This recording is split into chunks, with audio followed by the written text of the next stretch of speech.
ನಮಸ್ಕಾರ. ಜಿನಿ ನ್ಯೂಸ್ ವೀಕ್ಷಕರಿಗೆ ಸ್ವಾಗತ. ರಾಜ್ಯದ ಎಲ್ಲ ವಾಣಿಜ್ಯ ಗ್ಯಾಸ್ ಸಿಲಿಂಡರ್ ಬಳಕೆದಾರರು ಒಂದು ವಾರದೊಳಗೆ ಕಡ್ಡಾಯವಾಗಿ ನೋಂದಣಿ ಮಾಡಿಕೊಳ್ಳಬೇಕೆಂದು ಆಹಾರ ಸಚಿವ ಕೆಎಚ್ ಮುನಿಯಪ್ಪ ಸೂಚನೆ ನೀಡಿದ್ದಾರೆ. ಕಾಳಸಂತೆಯಲ್ಲಿ ಮಾರಾಟ ತಡೆಯಲು ಈ ಕ್ರಮ ಕೈಗೊಳ್ಳಲಾಗಿದೆ. ಸರ್ಕಾರದ ಈ ಆದೇಶದ ಹಿಂದೆ ಪ್ರಮುಖವಾಗಿ 3 ಉದ್ದೇಶಗಳಿವೆ. ಮೊದಲನೆಯದಾಗಿ ಕಾಳಸಂತೆ ನಿಯಂತ್ರಣ.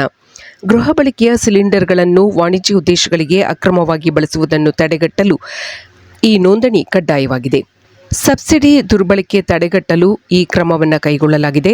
ಹೋಟೆಲ್ಗಳು ಮತ್ತು ಕೈಗಾರಿಕೆಗಳು ಅಗ್ಗದ ದರದ ಗೃಹ ಬಳಕೆಯ ಸಿಲಿಂಡರ್ ಬಳಸುವುದರಿಂದ ಸರ್ಕಾರಕ್ಕೆ ಆಗುವ ನಷ್ಟವನ್ನು ತಪ್ಪಿಸುವುದು. ಮತ್ತು ಮೂರನೆಯ ಉದ್ದೇಶ ಸುರಕ್ಷತೆ. ಅಧಿಕೃತ ನೋಂದಣಿಯಾದಲ್ಲಿ ಸಿಲಿಂಡರ್ಗಳ ದಾಸ್ತಾನು ಮತ್ತು ನಿರ್ವಹಣೆಯ ಮೇಲೆ ನಿಗಾ ಇಡಲು ಸರ್ಕಾರಕ್ಕೆ ಸಾಧ್ಯವಾಗುತ್ತದೆ. ವಾಣಿಜ್ಯ ಸಿಲಿಂಡರ್ ಬಳಸುವ ಪ್ರತಿಯೊಂದು ಉದ್ಯಮವೂ ಈ ವ್ಯಾಪ್ತಿಗೆ ಬರುತ್ತದೆ. ಹೋಟೆಲ್ ಮತ್ತು ರೆಸ್ಟೋರೆಂಟ್ಗಳು, ಕಲ್ಯಾಣ ಮಂಟಪಗಳು ಮತ್ತು ಕೇಟರಿಂಗ್ ಉದ್ಯಮಿಗಳು, ಸಣ್ಣ ಮತ್ತು ಬೃಹತ್ ಪ್ರಮಾಣದ ಕೈಗಾರಿಕೆಗಳು ಹಾಗೂ ರಸ್ತೆ ಬದಿಯ ಖಾದ್ಯ ಮಳಿಗೆಗಳು. ಎಲ್ಲ ಬಳಕೆದಾರರಿಗೆ 7 ದಿನಗಳ ಗಡುವು ನೀಡಲಾಗಿದೆ. ಈ 7 ದಿನಗಳ ಒಳಗೆ ತಮ್ಮ ವ್ಯಾಪ್ತಿಯ ಅನಿಲ ಏಜೆನ್ಸಿಗಳಲ್ಲಿ ಅಥವಾ ಆಹಾರ ಇಲಾಖೆಯ ವೆಬ್ಸೈಟ್ ಮೂಲಕ ನೋಂದಣಿ ಮಾಡಿಕೊಳ್ಳುವುದು ಕಡ್ಡಾಯವಾಗಿದೆ.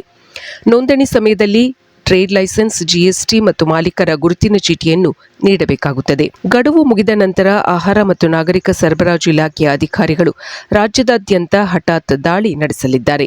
ಒಂದು ವೇಳೆ ನಿಗದಿತ ಅವಧಿಯೊಳಗೆ ನೋಂದಣಿ ಮಾಡಿಕೊಳ್ಳದಿದ್ದರೆ ಅಥವಾ ಅಕ್ರಮವಾಗಿ ಗೃಹ ಬಳಕೆಯ ಸಿಲಿಂಡರ್ ಬಳಸುತ್ತಿದ್ದರೆ ಭಾರೀ ಮೊತ್ತದ ದಂಡ ವಿಧಿಸಲಾಗುವುದು. ಸಂಬಂಧಿತ ಉದ್ಯಮದ ಲೈಸೆನ್ಸ್ ಕ್ಯಾನ್ಸಲ್ಗೊಳಿಸುವುದು, ಕಾನೂನು ಬಾಹಿರವಾಗಿ ಸಂಗ್ರಹಿಸಲಿಟ್ಟ ಸಿಲಿಂಡರ್ಗಳನ್ನು ಮುಟ್ಟುಗೋಲು ಹಾಕಿಕೊಳ್ಳುವುದು, ಈ ಎಲ್ಲ ಕ್ರಮಗಳನ್ನು ತೆಗೆದುಕೊಳ್ಳಲಾಗುವುದು. ಈ ದಿನದ ನಿರಂತರ ಸುದ್ದಿಗಳಿಗಾಗಿ ವೀಕ್ಷಿಸುತ್ತಿರಿ ಜಿನಿ ನ್ಯೂಸ್. ನಮಸ್ಕಾರ.